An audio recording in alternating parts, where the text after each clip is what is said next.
Hey everyone, welcome back to Williamson Ridge Outdoors.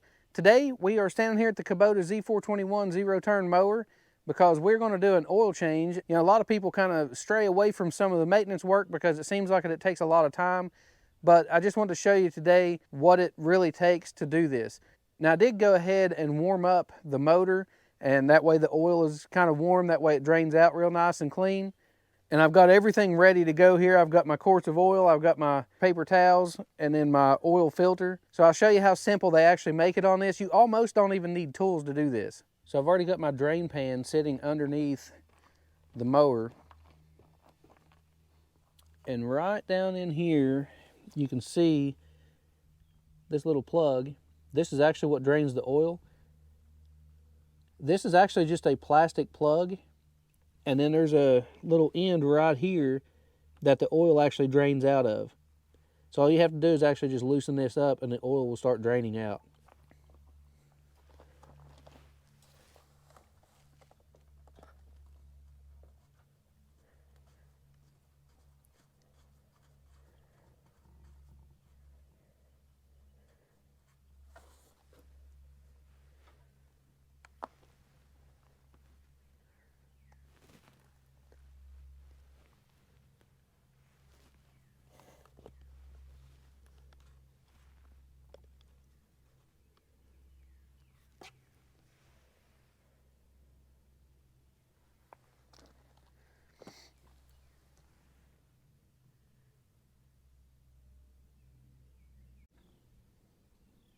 So when you get that loose, go ahead and loosen up the cap on your dipstick. That way you can kind of vent the oil and it'll drain a little bit better. And we're also going to go ahead and take off the filter. And last time I changed my filter, I didn't torque this thing down, so it should actually come off by hand.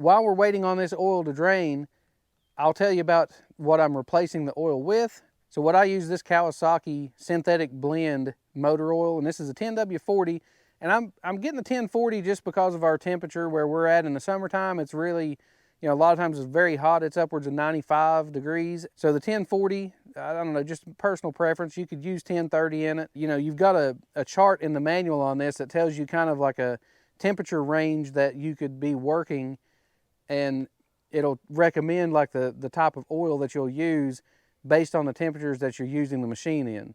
So the oil filter too is also the Kawasaki, and this is a 490650721. If you like these products, then I'll leave links in the description below where you can check these out. And if you do order it, it is an affiliate link, so I will get a percentage off of that.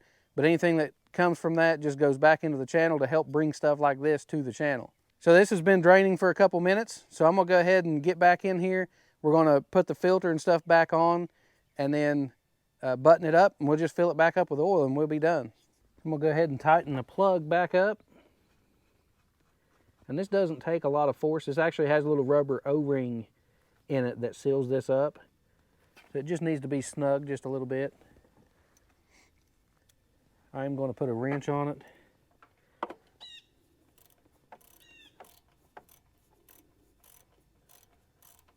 But just enough to just barely snug it is all you need. So now I'm going to take my paper towels and I'm going to kind of clean this mating surface off here on where the filter goes.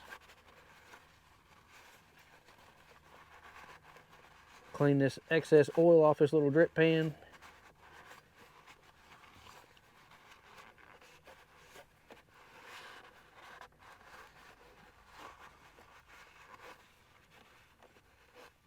So I'm gonna go ahead and put some oil in the filter.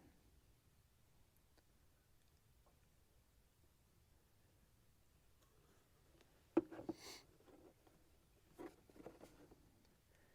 then I'm gonna take some of that oil and run it around the seal on the filter. Now, I usually only fill it up, you know, I'll fill it up to the top one time, and then that'll kind of soak into that paper element in there a little bit. But if you just keep filling it up, when you go to put it on, you're just going to dump most of it out. So it tends to work pretty good like that for me. So that way it kind of soaks back down. It's only about half full whenever you put it on, so that you're not dumping it all back out of there. And you still might lose a little bit.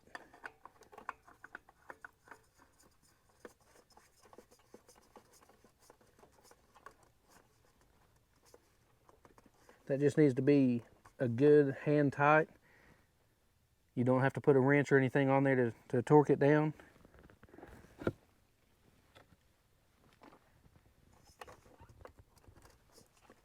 You can kind of let it sit there for a second, let that rubber gasket kind of compress a little bit, and then you'll be able to turn that a little bit more.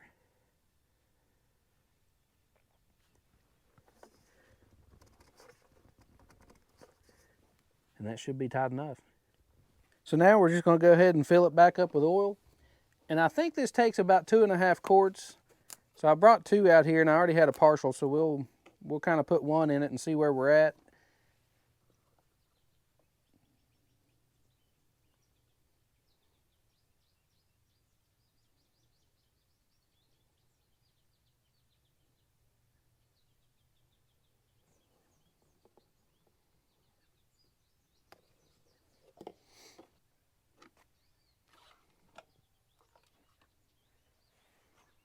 Yep, we're not even touching the dipstick yet.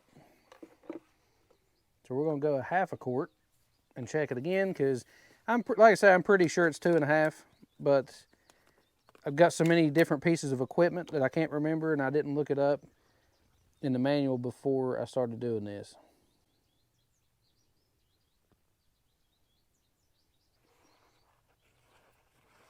Looks like it might be starting to touch the dipstick.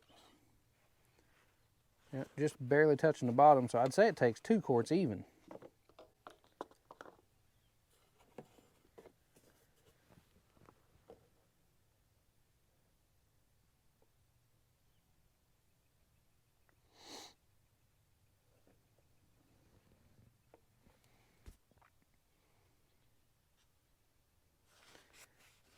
Takes 2 quarts on the money.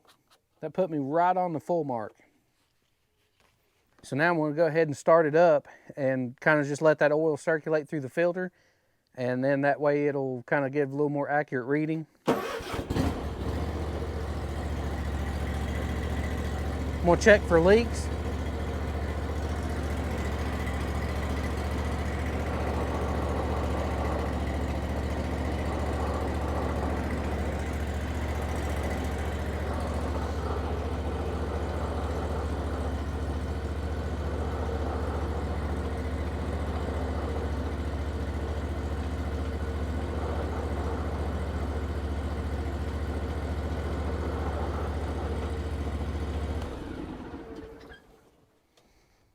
So now we're just going to check the oil one more time, make sure that we're at the correct level. So we're going to unscrew the cap, but whenever you go to check it, you actually don't screw the cap in. You only put it down to touch the threads and then pull it back out. We are dead on the full mark right there. So that's going to wrap it up for the oil change. You might be asking, why didn't I clean up some of the oil that was on there? Well, it's because I'm actually going to wash the mower completely right here in just a second. And I'm actually going to use Super Clean and degrease or de-oil the engine. So any of that spilt oil that, you know, is kind of on that little pan right there by the drain, then I'm going to use the Super Clean on that to make sure that all gets cleaned off of there. And I'm also going to, you know, around the filter and everything, I'll kind of spray that stuff down, and that way it washes all that residual oil off. Plus, I really needed to clean up the mower for this spring because I haven't cleaned it yet this year. And I like to kind of start the year off with the mower looking nice and clean and fresh. So if you enjoyed today's video, I really appreciate you hitting that thumbs up button. It really goes a long way in helping out with the YouTube algorithms. Also, while you're at it, subscribe to the channel and follow along for all the projects we have going on around the property. And we'll see you on the next one.